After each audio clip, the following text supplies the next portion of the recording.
Morning, everyone. Dr. Eric, the fitness physician, where I talk about all things related to hormonal fitness, muscle medicine, and much more. I'm all about health and performance optimization. I was doing a series on the metabolic and changes as in aging humans. It was a research review paper that I was reviewing. I've done it in multiple stages. Basically talks about what happens with our metabolism as we age, what happens with our body as we age, and how metabolism is related to lifestyle, activity, and so much more. So this is one of the final steps is that, and we're talking about central obesity is the biggest issue. And a lot of this comes down to insulin resistance, right? We have with insulin resistance, there's an increase in central obesity or visceral fat, that deep, dangerous fat underneath the skin. And concomitantly, typically, there's also a decrease in activity. So one of the core tenets in this paper was that as we get older, we tend to develop more visceral fat and we become less active. As we get older, we become less active. And then that increases visceral fat, which makes us less active. And it's a vicious cycle, right? And this is what happens when you get any visceral fat. There's a lot of inflammatory cytokines and enzymes that are created, which can affect your body, create more insulin resistance, more inflammation throughout the body, more disease processes. And again, it's like a bit of a vicious cycle. So if you're overeating and you're less active, slowly this accumulates. So you start getting visceral fat and you're less active. So you start getting mitochondrial dysfunction, you start getting disease, you get aching joints, you get a belly, you're getting some fatigue, and then that makes you less active, then that makes you get more visceral fat. And again, it's a vicious cycle. So again, as we talked about over time, as we get older, unfortunately, there's a decrease in mitochondrial function from toxins, stressors, lack of sleep, genetic defects, just time, the mutations that accumulate over years and years and years. And of course, this affects energy production, which can, again, affect activity and affect our ability to metabolize fuels, which can lead to insulin resistance, more reactive oxygen species, more inflammation, and again, another vicious cycle. Also, as we get older, we get accumulation of liver fat and actually a decrease in liver size. So we are starting to get a fatty liver. Like I said, like you gotta think of that marbled steak that we all like to eat, right? We get that in our liver if we get too much fat, if we're eating too much processed foods, too much fried food, processed foods, seed oils, etc. And then you get dysfunction in the liver, which is massively important for pretty much everything in our body, right? And that can lead to more insulin resistance, more visceral fat, and again, the cycle continues. Can you see a pattern here?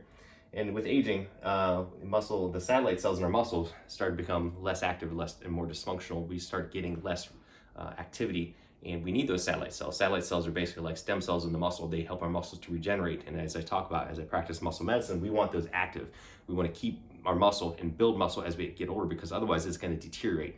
As our muscle deteriorates, we lose our ability to handle blood sugar, to handle metabolism, and again, this is a topic for a lecture for another day, but muscle does so much for our body in keeping us healthy and reducing that inflammation, reducing that insulin resistance that we can develop.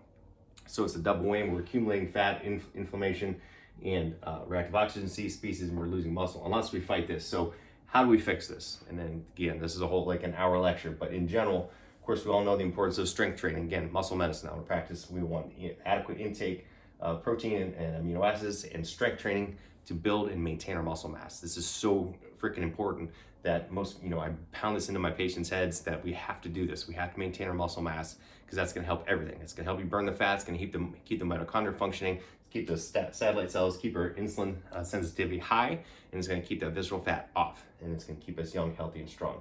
Caloric restriction can help as well. Again, not everybody likes to do this, but it can be helpful to regenerate those muscles and those stem cells. Again, caloric restriction, fasting, intermittent fasting, time-restricted feeding, etc., can help to rejuvenate by improving autophagy, clearing out all the dead, deficient cells, and helping our body to build new ones. So it can be very helpful. It doesn't have to be done every single day, but every now and then, or even minimally, can be helpful to help regenerate tissue and help to build new, strong tissues. Again, we want to decrease visceral fat, right? And there's many ways to do this. Again, with caloric restriction, strength training, adequate diet, nutraceuticals, hormone optimization. I use every day with my patients to reduce visceral fat. What hormones reduce visceral fat? Almost all of them. Growth hormone optimization, testosterone, estradiol, progesterone, thyroid, DHEA. We have to optimize them, and everyone starts to lose them as we get older, especially in the toxic world that we live in. So hormone optimization is massively important to fix this. And then, of course, I use peptide therapies as well to get rid of this nasty thing right here, this visceral fat, right? We have other tons of nutraceuticals, which I'll talk about in the future. Of course, everybody knows about amino acids, leucine, HMB can be helpful, ursolic acid. I use oxytocin, and peptides and various other compounds, nutraceuticals to help them build muscle mass as we get older. Young, healthy people don't always need these. They just eat a lot of protein and work out, right? But as we get older, we have to start pulling out some of these other tips and tricks. So again, targeted nutraceuticals, small molecules, hormones, and peptide therapy can be very effective for this. But the biggest thing is, again, muscle medicine. We want to build that muscle up and keep that visceral fat off and keep our activity level high.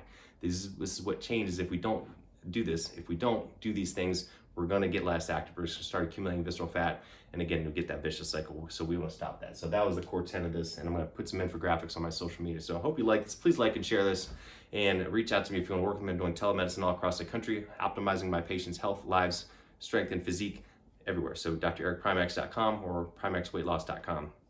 Please like and share this post and comment below if you'd like to, what else you would like me to talk about. Let me know what you thought of these videos, this video series, and if you'd like me to continue. So again, like and share this post, comment below what you liked about this video series. Everybody have a rocking day. Remember, live to give, do something nice for someone, and pass it forward. Everyone have a good day. We'll talk to you soon.